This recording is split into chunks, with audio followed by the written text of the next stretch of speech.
көшіне ертеде бір жаһанда әліпби атты ел болыпты. Бұл елде ханзада мен ханшайым өмір сүріпті.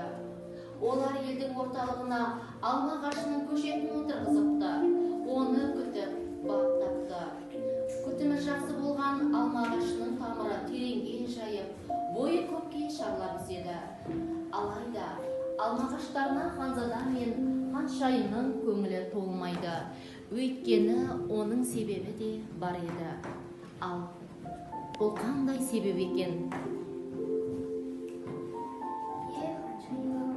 Біз отырғызған алма ағашы тамыры жайылып өскен.